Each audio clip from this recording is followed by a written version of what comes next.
الشيطان الرجيم بسم الله الرحمن الرحيم رب اشرح لي صدري ويسر لي أمري واحلل عقدة من لساني يفقهوا قولي أحييكم جميعا بتحية الإسلام الخالدة بتحية أهل الجنة بتحية من عند الله مباركة طيبة السلام عليكم ورحمة الله وبركاته.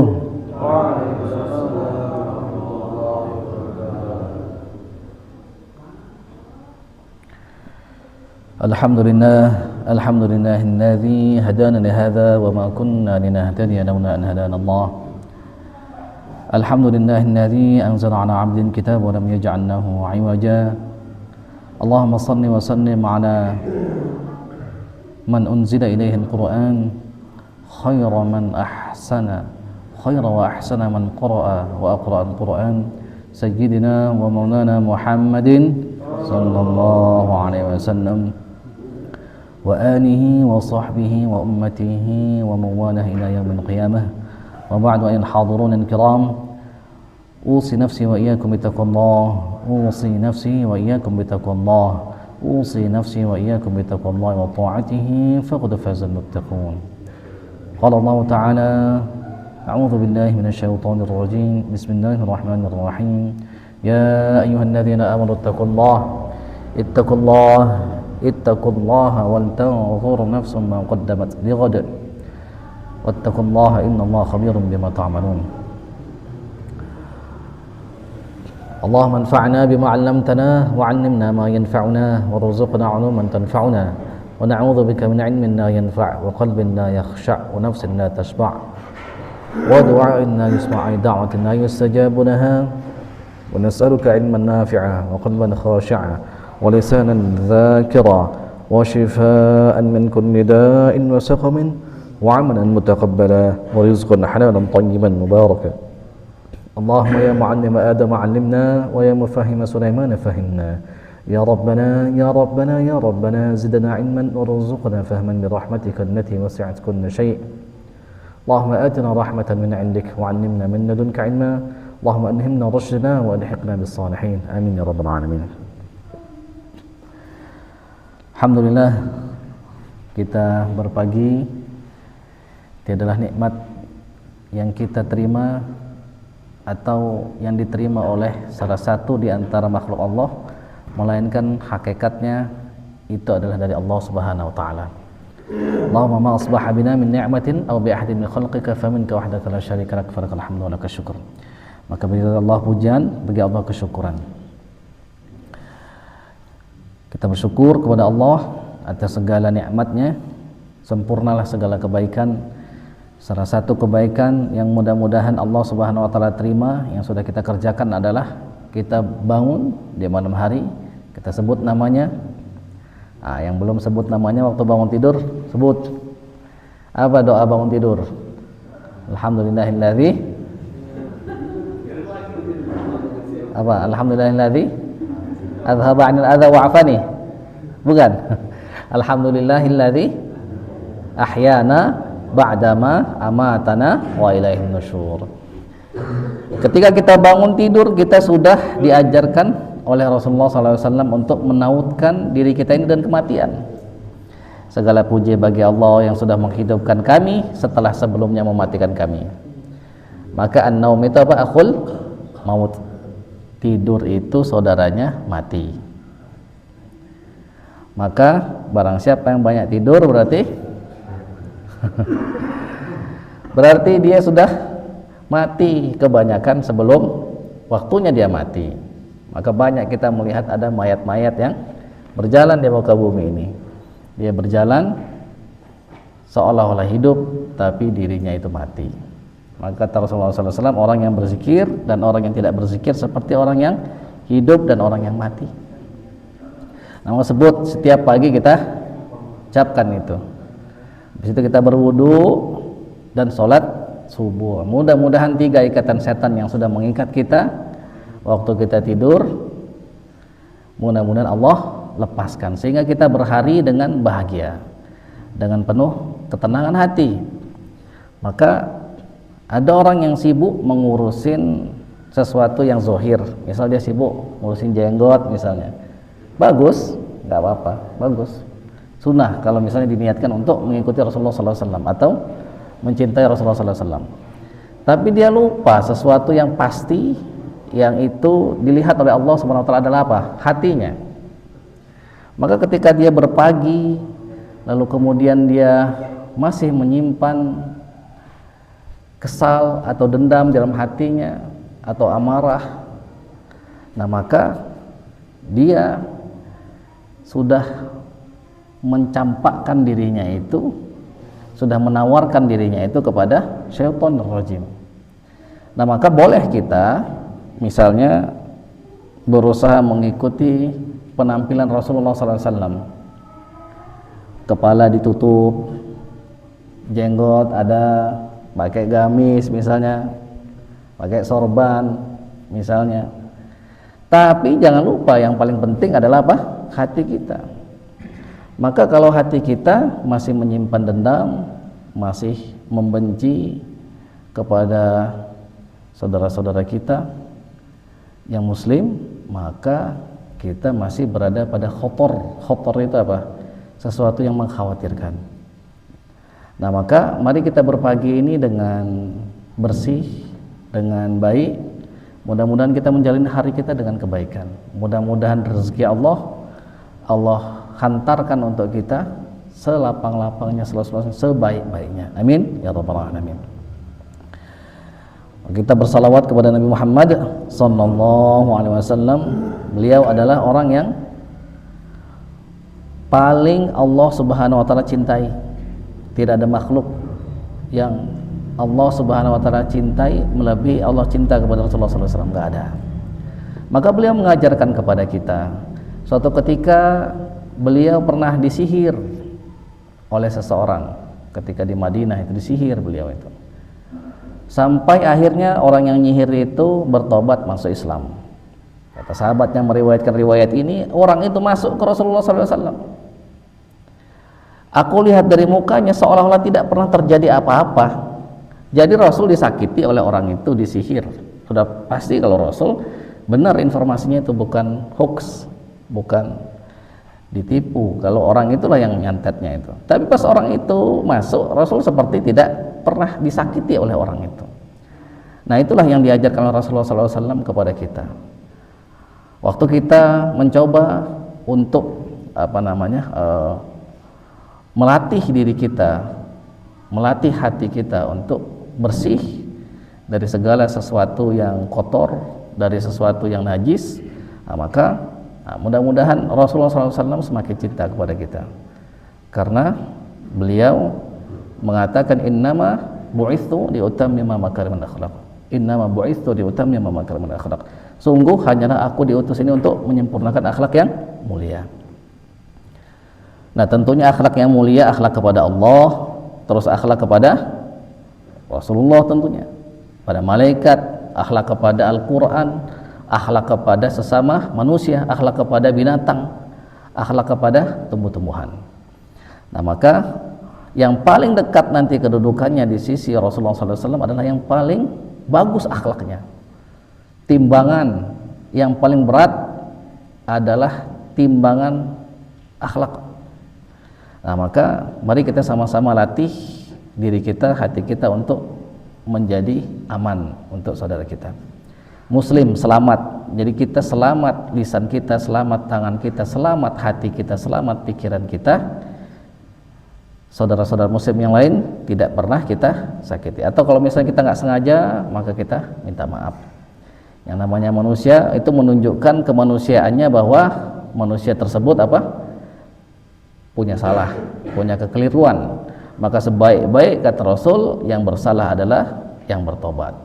Khairul khatta'in tawwabin. Sebanyak-banyak bertobat, maka walaupun sebanyak apapun kesalahan kita, kalau tobat kita benar, itulah yang disebut oleh Rasul sebaik-baik orang yang bersalah.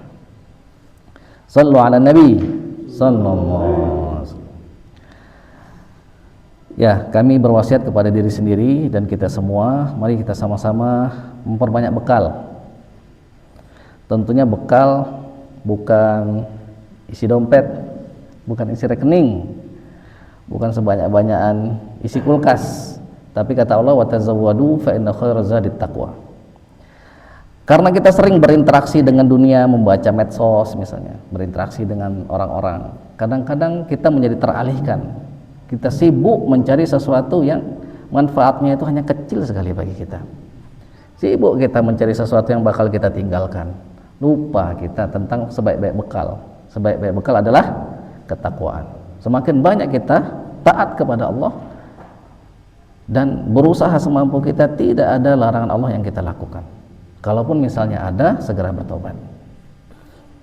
Karena kita hanya mampir saja di muka bumi ini, ada perjalanan jauh yang akan kita hadapi nanti.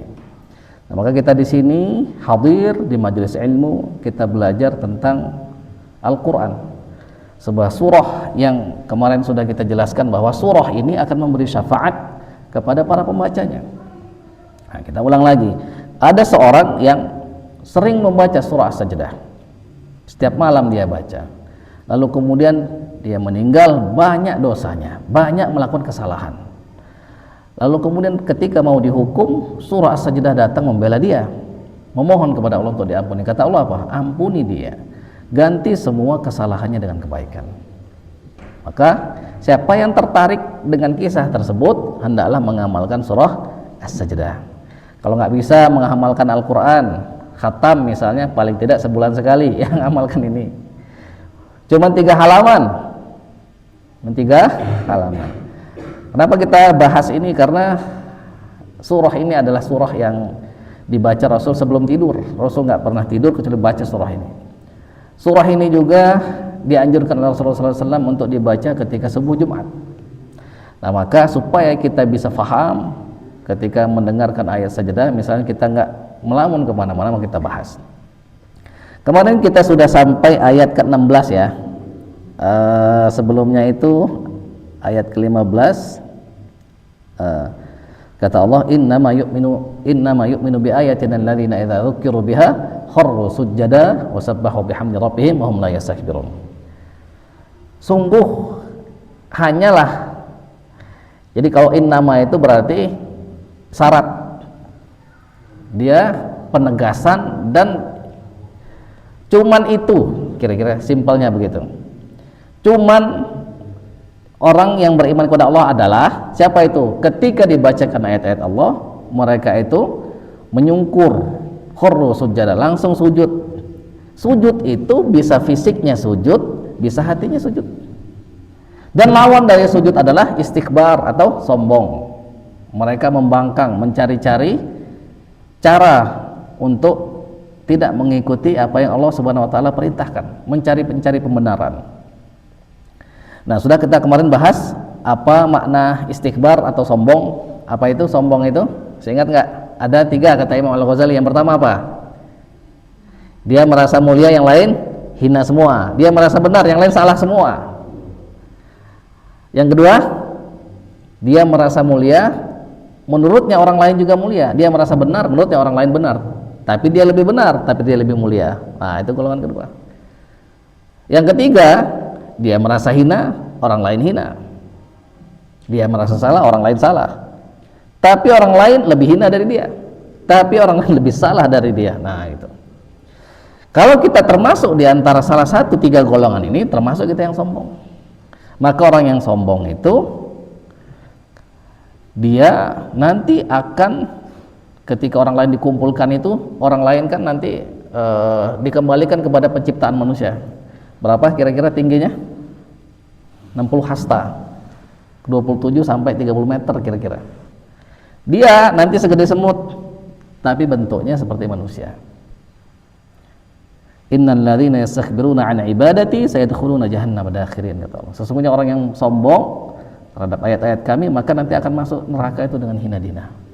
Nah, maka kita berlindung jangan sampai kita termasuk di antara orang yang sombong itu. Terus apalagi? Dia merendahkan orang lain. Contohnya 3 tadi, 3 golongan itu. Terus apalagi? Dia nggak mau menerima kebenaran. Dia menolak kebenaran. Terus dilanjutkan ke ayat yang selanjutnya, ayat 16, kita lanjutkan lagi. tatajafa junubuhum 'anil madaji'i yad'una rabbahum khaufan wa tama'an wa mimma razaqnahum yunfiqun. Nah, ini yang kedua golongan yang beriman kepada ayat Allah tadi. Yang pertama dia tersungkur sujud baik hatinya maupun anggota tubuhnya. Maka kita punya sebuah simbol kehormatan yang ada pada diri kita. Apa itu? Kaki kita? Apa tangan kita? Apa perut kita? Atau kepala kita? Nah, kepala kita. Maka simbol kehormatan itu kita rendahkan, kita letakkan di rendah-rendahnya posisi, yaitu di mana? Di bawah kita bersujud kepada Allah Subhanahu wa taala. Nah, mudah-mudahan hati kita semakin lembut. Maka kemarin waktu khutbah Jumat kita mendengar, diingatkan kembali tentang ada seorang sahabat yang ditanya sama Rasul pengen minta apa setelah melayani Rasul, ngambilin air wudhunya, nyiapin untuk buang hajatnya. Ditanya sama Rasul, pengen apa? Aku pengen bersamamu ya Rasul. Terus apa kata Rasul? Bantu aku dengan perbanyak sujud. Nah, maka semakin banyak kita bersujud merendahkan diri kita kepada Allah Subhanahu wa taala, maka mudah-mudahan kita termasuk di antara orang-orang yang disebut Allah sebagai orang yang beriman tadi itu.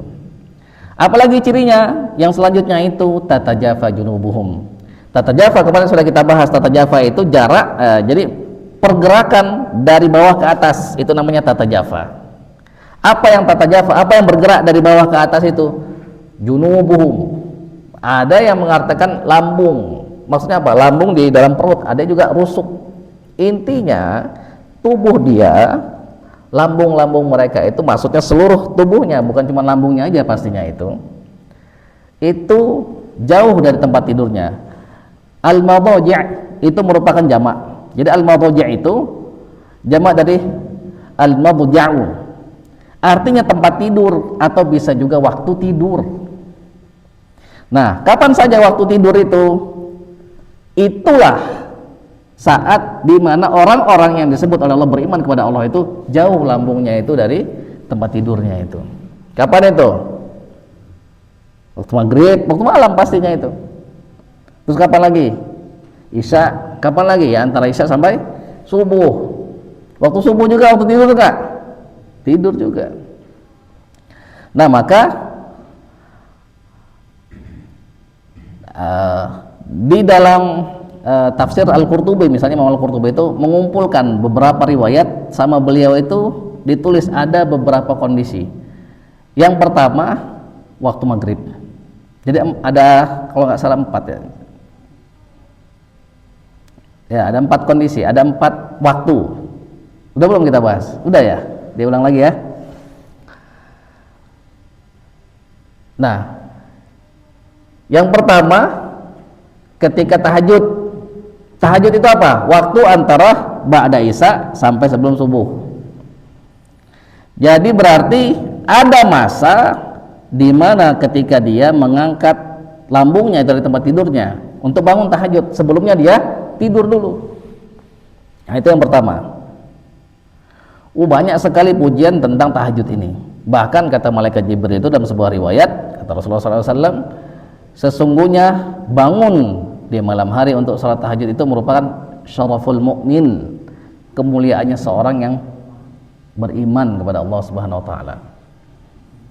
Bahkan salat tahajud ini bagi Rasulullah SAW wajib, bagi kita sunnah muakkadah. Satu-satunya salat sunnah yang disebutkan oleh Allah Subhanahu wa taala di dalam Al-Qur'an, wa minal laili fatahajjad bihi nafilatan lak, sebagai nafilah, sebagai tambahan sunnah bagi kita. Nah, itu yang pertama tuh. Ada banyak sekali. Kata Rasulullah SAW misalnya yang diriwayatkan oleh sahabat Mu'adz bin Jabal radhiyallahu an, yang kira-kira maknanya itu, kata Rasulullah SAW, maukah aku tunjukkan pintu-pintu kebaikan? Yang pertama, berpuasa sebagai perisai. Jadi puasa itu perisai selama orang itu tidak memecahkannya. Maksudnya apa? Kan puasa itu nisfus sabr, puasa itu separuhnya kesabaran. Jadi kalau kita berpuasa kita benar menjalankan puasa, puasa itu apa? Imsak, menahan. Apa yang kita tahan? Ya secara zahir, makan, minum, bersetubuh, segala sesuatu yang membatalkan puasa. Bahkan secara rohani kita tahan juga segala sesuatu yang mengurangi pahala kita dalam berpuasa tersebut. Bisa jadi secara syariat kita masih sah puasa kita, tapi ternyata pahalanya sudah habis. Kamin shaim, banyak dari orang yang berpuasa laisa lahu min siyami illal ju'al atas. Dia tidak dapat apa-apa kecuali lapar dan dahaga saja. Nah, itu puasa sebagai perisai selama kita nggak hancurkan itu. Maksud kita hancurkan apa? Ya kita rusak puasa kita. Dengan apa? Dengan bergibah dan lain sebagainya. Terus kemudian yang kedua kata Rasul, bersedekah sebagai penghapus dosa.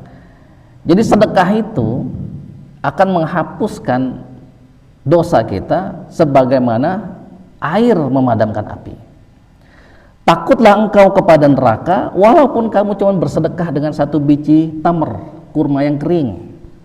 Nah, maka ketika kita bersedekah, ingatkan ini salah satunya kita tujukan untuk meningkatkan bekal kita, memadamkan api neraka. Terus yang ketiga, sholat di malam hari.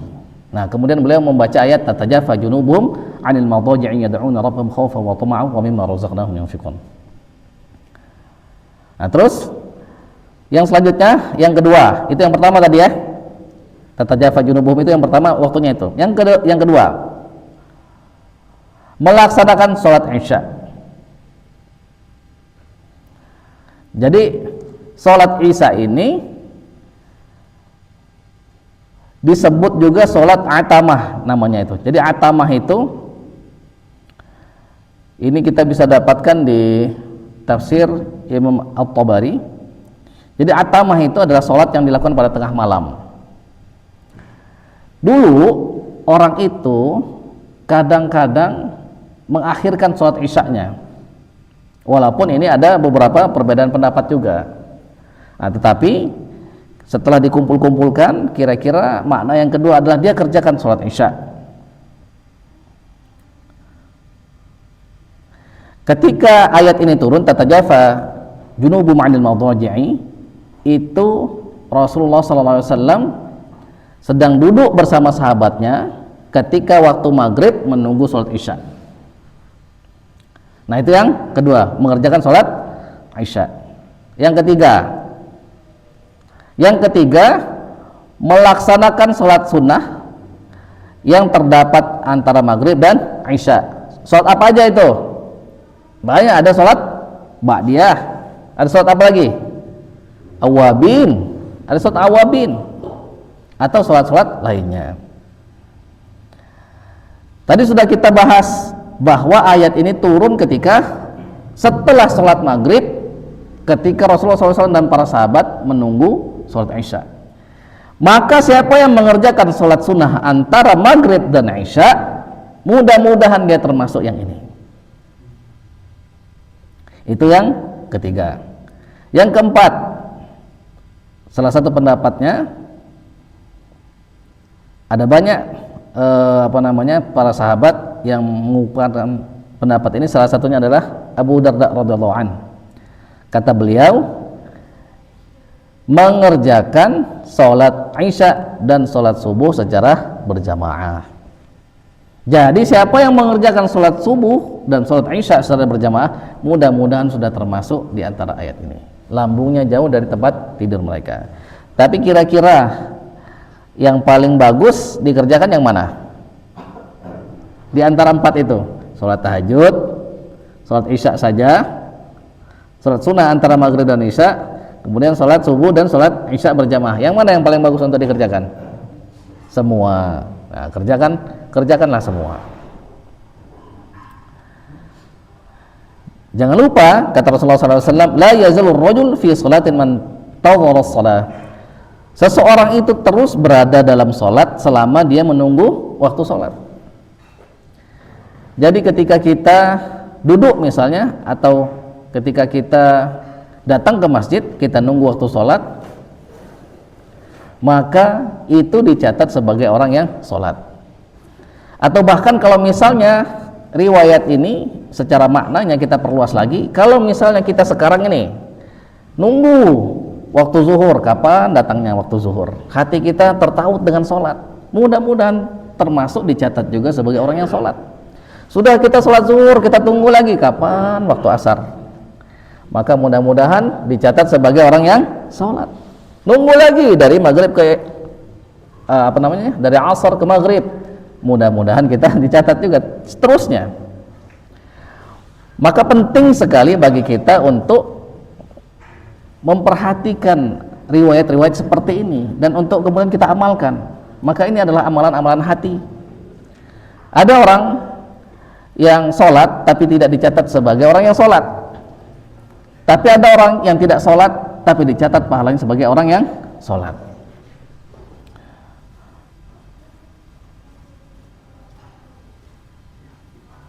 Dan kita ulangi kembali fadilah sholat Isya dan sholat subuh berjamaah sebagaimana yang diriwayatkan oleh Imam Muslim dari Utsman bin Affan radhiyallahu anhu, Rasulullah SAW, man sholal Isya fi jamaah faka'annama qama nisfan lail.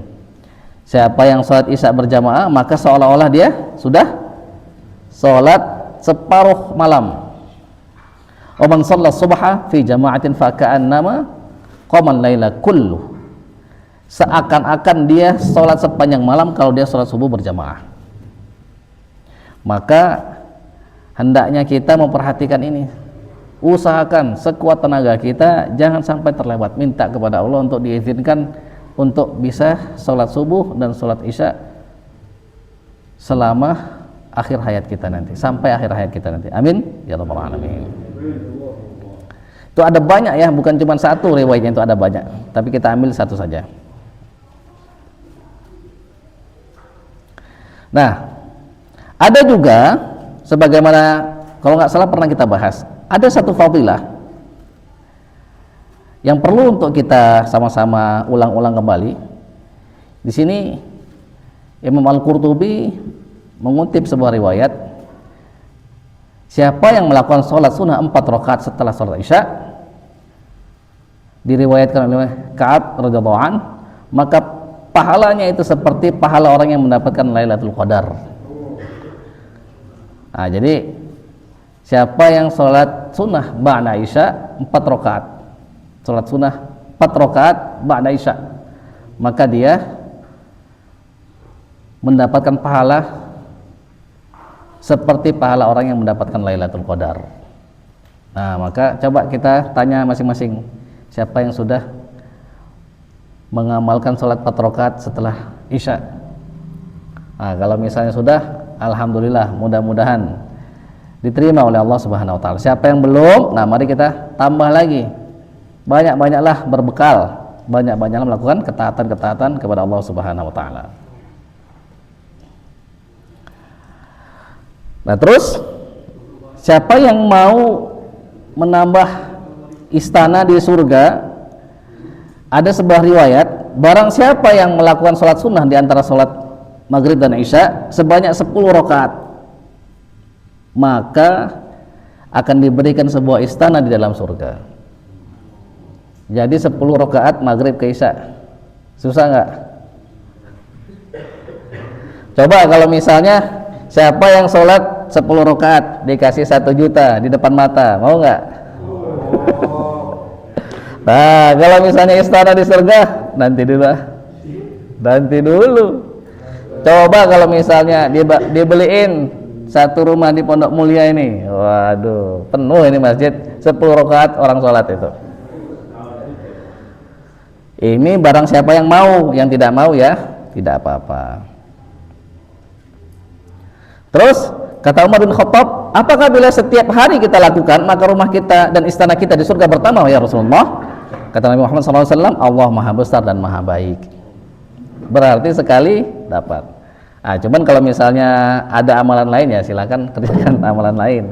Misalnya kalau saya misalnya ngulang hafalan misalnya, atau misalnya ada yang berzikir, atau misalnya ada yang mengajar dan lain sebagainya, atau misalnya ada yang bersilaturahim misalnya, ya silakan pilih amalan mana yang mau kita lakukan. Karena apa? Karena sholat maghrib, karena sholat sunnah antara maghrib dan isya ini sering kali menjadi sholat yang terabaikan, capek orang itu. Atau sholat juga sholat asal sholat aja. Entahlah apa yang dibaca itu, tahu-tahu udah assalamualaikum, assalamualaikum. Nah gitu. Maka khusyuk yang paling rendah adalah kalau misalnya kita baca di Al-Quran itu ya ayyuhalladzina amanu la taqrabus sholata wa antum sukara hatta ta'lamu ma taqulun. Wahai orang-orang yang beriman, jangan kau dekati sholat sedang engkau mabuk sampai ta'lamu ma taqul, hatta ta'lamu ma taqul, sampai engkau tahu apa yang engkau katakan. Berarti kalau misalnya kita sholat tidak tahu apa yang kita katakan, berarti kita sama seperti orang yang mabuk berarti. Maka kalau misalnya mau lihat sholatnya orang yang mabuk, nah lihat sholat kita begitu nggak? Kalau misalnya kita nggak tahu apa yang kita katakan ketika sholat, berarti kita mirip lah seperti orang yang mabuk itu. Itu khusyuk yang paling rendah, yaitu apa? Tahu apa yang kita katakan.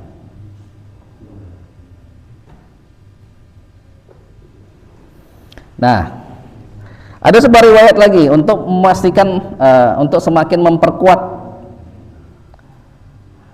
Dikata Rasulullah SAW dari Abdullah bin Umar radhiyallahu an, Rasulullah SAW bersabda, "Man jafat janbahu 'anil madaji' ma bainal maghrib wal isya, bunya lahu qasran fil jannah, masirata 'am, wa fihima min asy-syajar ma law nazalaha ahlul masyriq wal maghrib la awsa'athum fakihatun."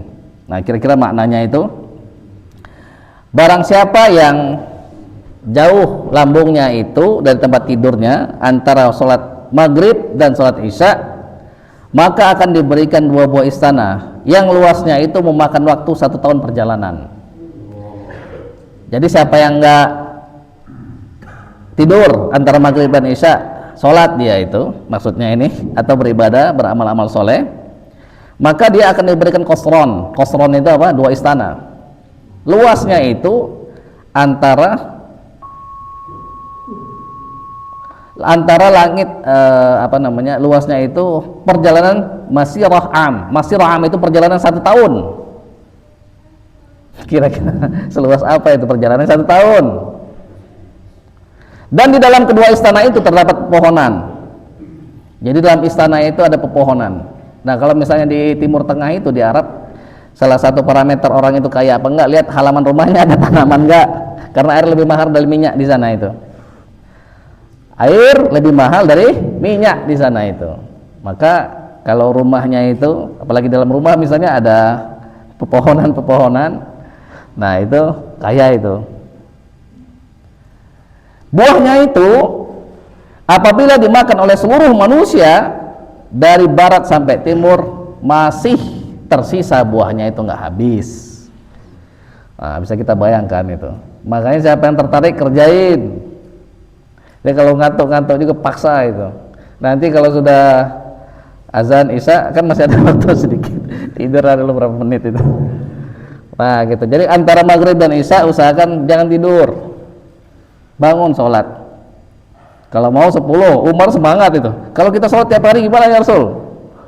Ya Allah maha besar, maha baik. Berarti tambah terus istananya itu. Nah di sini riwayat yang lain ini 2 istana luasnya antara perjalanan 1 tahun. Ada pohon yang kalau misalnya dimakan oleh semua orang dari barat ke timur masih ada, nggak habis. Nah terus antara maghrib dan isya juga itu merupakan waktu termasuk min awqatil mustajabah, waktu-waktu yang diijabah doa kita itu. Kalau kita di sini nggak ada tempat-tempat yang istijabah, nggak ada di sini itu. Yang ada misalnya di Mekah, di Madinah ada di Raudhah misalnya, di Multazam misalnya dekat Ka'bah, di Haram. Kalau kita nggak punya, yang ada waktu-waktu yang mustajabah, salah satunya antara maghrib dan isya, maka usahakan kerjakan yang baik-baik untuk tambah-tambah bekal kita di akhirat. Nah kemudian ada sebuah riwayat dari Abdullah bin Abbas radhiyallahu an, dari Abdullah bin Mubarak, kira-kira maknanya itu, Nanti di hari kiamat akan ada seorang penyeru. Kata penyeru itu, hari ini kalian akan mengetahui siapakah ashabul karam, orang yang mendapatkan kemuliaan di hari kiamat. Maka kata suara yang menyeru itu, berdirilah kalian orang yang bersyukur dalam setiap kondisi.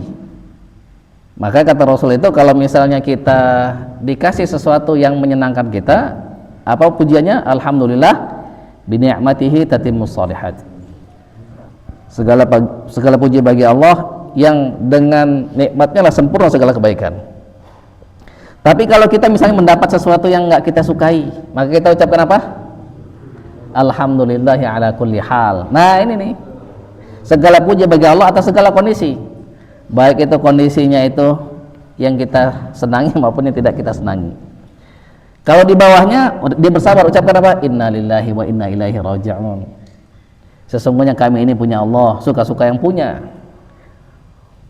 bukan punya kami kepala kami, bukan punya kami tangan kami, bukan punya kami istri kami, bukan punya kami rumah kami, tapi punya Allah, suka-suka yang punya mau diapakan. Wa inna ilaihi raji'un, dan kami kepadanya lah akan kembali. Bukan cuma kembali tapi dihisab. Ingat, dipertanggungjawabkan mata kita, telinga kita, mulut kita, tangan kita, waktu kita pakai buat apa, uang kita dari mana kita dapatin, untuk apa kita keluarkan, masa muda kita dihabiskan untuk apa. Nah, maka ya di sini orang yang selalu bersyukur kepada Allah dalam setiap kondisi, maka dia masuk surga tanpa hisab. Cepat ya berjalan menuju surga. Kemudian dia menyeru lagi suara tersebut, kalian akan mengetahui siapakah ashabul karam, orang yang dikasih kemuliaan di hari kiamat. Lalu berdirilah kalian orang yang memaksakan tubuhnya untuk bangkit dari tempat tidurnya. Jadi dia paksa, kan berat bangun tidur buat tahajud itu berat. Oke lah, hari ini misalnya ringan, besok ringan, coba hitungan setahun, hitungan 10 tahun, coba hitungan 20 tahun, hitungan 30 tahun, 40 tahun, seumur hidup, ringan nggak? Nah makanya orang yang setiap hari tahajud itu mudah-mudahan masuk surga tanpa hisab. Nah kita tahajud tiap hari nggak? Kalau kita nggak tahajud tiap hari, berarti kita nggak layak masuk surga tanpa hisab. Belum layak dalam golongan itu berarti. Maka apa yang mereka lakukan? Tadi kita sempat baca ayatnya, yad'una rabbahum khaufan wa tama'a wa mimma razaqnahum yunfiqun. Mereka itu menyeru Tuhan mereka. Maka dalam riwayat lain kata Allah, ketika ada orang yang bangkit untuk tidurnya, ada berapa orang yang bikin Allah tersenyum. Salah satunya adalah orang yang ketika malam hari itu dia bangkit dari tidurnya, dia paksa dirinya itu untuk sholat, untuk ibadah, untuk zikir, istighfar, sholawat kepada Muhammad SAW. Terus kemudian Allah tanya, padahal Allah Maha Tahu, tanya kepada malaikat, lihat hamba-hambaku itu, kenapa? Apa yang memotivasi mereka itu? Apa yang mendorong mereka untuk melakukan itu? Kata para malaikat, engkau lebih tahu. Ya, aku memang tahu, kata Allah, tetapi aku ingin mendengar jawaban itu. Kata malaikat apa? Mereka bangun karena engkau menyuruh mereka untuk meminta sesuatu, maka mereka lakukan itu. Apa yang diminta? Apa yang disuruh Allah minta itu? Minta keridhoannya, minta apa lagi? Minta keampunannya, minta apa lagi? Minta surga. Boleh nggak minta surga? Boleh, silakan. Dan mereka takut dari sesuatu yang engkau suruh mereka untuk jauhi itu. Apa itu? Neraka. Takut kita bermaksiat, minta kita kepada Allah Subhanahu wa taala untuk diampuni dosa-dosa kita. Nah, ketahuilah bahwasanya aku sudah beri apa yang mereka minta dan aku sudah amankan mereka dari rasa takut mereka, kata Allah Subhanahu wa taala. Nah, maka waktu kita malas-malas, ingat riwayat ini. Saya itu kalau misalnya malas salat 2 rakaat itu, saya ingat riwayat yang kata Rasulullah SAW ketika bersama para sahabat ngelihat ada kuburan. Kata Rasul, ini orang di dalam kubur ini yang dia lebih senangi itu sholat sunnah 2 rakaat dibanding apa yang tersisa dari dunia kalian. Berarti kalau misalnya dia ditawarkan mau kerajaan dunia, emas, segala kekayaan-kekayaan ini untuk dia nggak pilih itu, dia pilih sholat sunnah 2 rakaat. Masih bisa nggak dia? Nggak bisa lagi. Nah maka waktu saya malas sholat, saya ingat riwayat itu. Akhirnya mau nggak mau, udahlah mumpung masih hidup, Mau nggak? Mau sholat. Kata Allah, infiru khifafa wa thiqala. Pergilah di jalan Allah, pergi ke masjid, ngajak orang kepada ketaatan, melarang orang melakukan kemaksiatan. Khifafan wa thiqalan, baik kita ringan maupun kita berat. Waktu kita malas, berat kita mau sholat, ingat riwayat itu, sholat kita berat berarti ya, mudah-mudahan termasuk di sana. Karena yang namanya manusia, dia punya potensi untuk ketaatan dan kedurhakaan. Nah gitu. Terus mereka juga menginfakkan. Nah, yunfikun di sini maknanya bisa infak atau zakat yang bersifat wajib atau yang bersifat sunnah. Kalau misalnya yang sunnah saja dikerjakan, harusnya yang wajib sudah ditunaikan terlebih dahulu. Walaupun ada orang-orang yang sibuk bersedekah, sedekah sunnah, lupa zakatnya itu. Ada yang begitu. Itu sama seperti orang yang sholat sunnah, Allahu Akbar, Allahu Akbar, udah tadi azan, la ilaha illallah, sholat dia, sholat sunnah, kau belilah 2 rakaat, habis itu pulang dia tidur di rumahnya. Nah kira-kira begitu. Siapa yang bersedekah sunnah, lupa zakatnya itu. Dan zakat kan ada jenis-jenisnya itu, jangan lupa. Ada zakat mal, ada zakat rikaz. Misalnya kita dapat hadiah, hadiah itu tidak kita usahakan, tiba-tiba kita dapat aja. Ada orang ngasih kita rezeki, kenapa? Karena mungkin ngelihat kita kayak orang yang menyedihkan gitu. Nah tiba-tiba dapat hadiah 10 juta misalnya. Kamu kenapa hidupmu itu kayak yang antara hidup dan mati, hidup segan mati tak mau. Akhirnya dapat misalnya 10 juta, maka zakatnya 20% itu. Sama seperti kita mendapatkan harta karun, rikaz. Nggak tahu punya karun apa bukan itu hartanya. Makanya dia aja yang kena itu namanya itu. Sama seperti telur mata sapi itu. Yang bertelur ayamnya yang punya nama. Nah gitu. Terus apa lagi?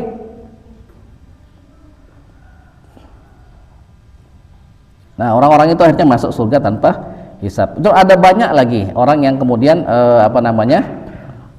Nah terakhir. Ada sebenarnya, jadi ada dalam riwayat yang lain juga sama, ada beberapa golongan yang masuk surga tanpa hisab itu. Jadi orang yang bangun di malam hari, orang yang selalu bersyukur, dan yang ketiga itu orang yang mereka itu tidak dilalaikan dari mengingat Allah. Perniagaan mereka, pekerjaan mereka, anak mereka, istri mereka tidak melalaikan mereka dari ingat kepada Allah. Ingat-ingat ini. Karena kita dipanggil polisi aja pusing. Jangankan kita, orang yang sudah dilatih aja, misalnya anggota TNI misalnya, ada kasus misalnya dipanggil sama PM misalnya, itu juga nggak tenang itu katanya itu.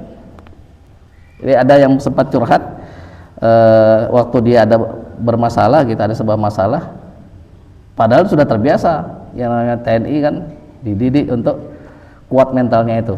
Ketika ada masalah sama PM, kata dia, ambil aja lah mobil saya, nggak apa-apa, asal masalah saya selesai. Nah itu, apalagi nanti dia menghisab, dihisab sama Allah. Maka ini adalah hari yang paling mengerikan.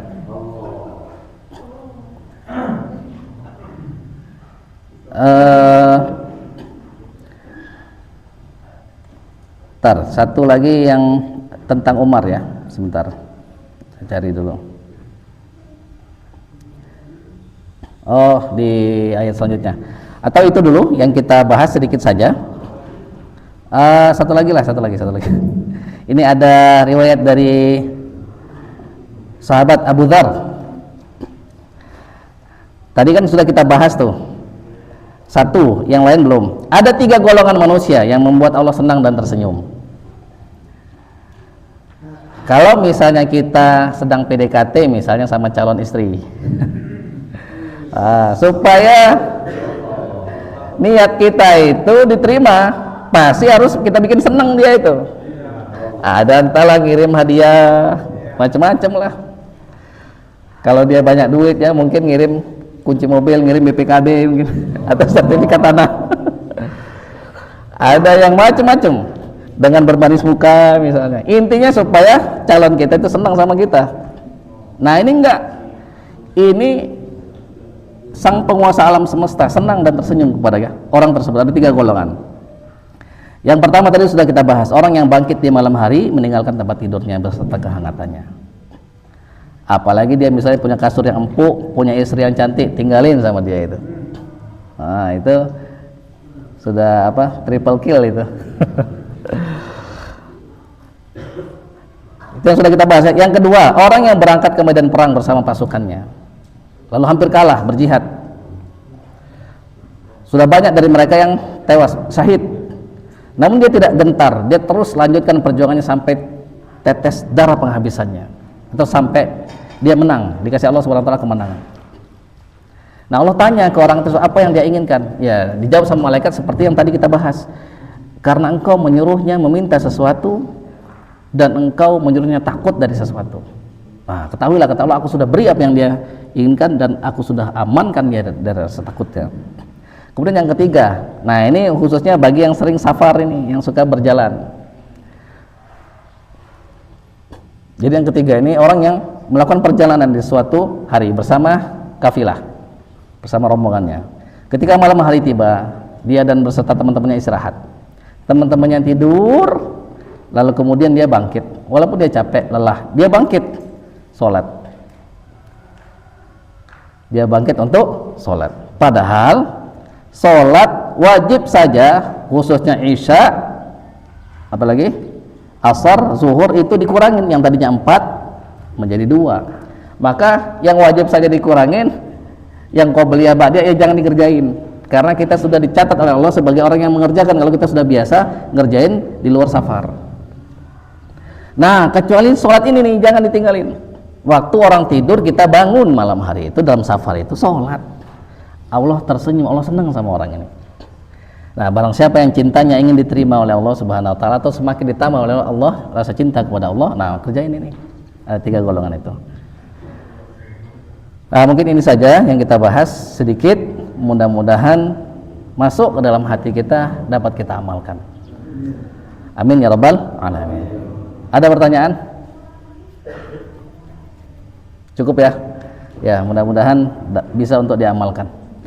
Kita cukupi, kita tutup dengan alhamdulillah rabbil alamin dan doa kafaratul majlis. Subhanakallahumma wa bihamdika nasyhadu an la ilaha illa anta nastaghfiruka wa natubu ilaik. Allahumma shalli wa sallim wa barik ala sayyidina Muhammad sallallahu alaihi wasallam. Allahumma ij'alna minal ladzina yastami'una al-qawla fayattabi'una ahsana. Allahumma ij'alna min ulil albabin ladzina yadhkurunaka qiyaman wa qu'udan wa 'ala junubihim. ويتفكرون في خلق السماوات والأرض ربنا ما خلقت هذا باطلا سبحانك فقنا عذاب النار ربنا أفرغ علينا صبرا وثبت أقدامنا وانصرنا على القوم الكافرين اللهم انصر إخواننا المسلمين والمجاهدين والمرابطين والمستضعفين والمظلومين في فلسطين خصوصا في قطاع غزة وفي الشرق الأسود وفي كل مكان وزمان اللهم انصرنا وانصرهم يا خير الناصرين اللهم انصرنا وانصرهم على أعدائنا وأعدائهم يا أرحم الراحمين يا قوي عزيز ربنا آتنا في الدنيا حسنة وفي الآخرة حسنة وقنا عذاب النار سبحان ربنا رب العزة عما يصفون سلام على المرسلين والحمد لله رب العالمين. Mohon maaf apabila ada salah-salah, kepada Allah kami mohon ampun. Laisa bil haq. Assalamualaikum warahmatullahi wabarakatuh.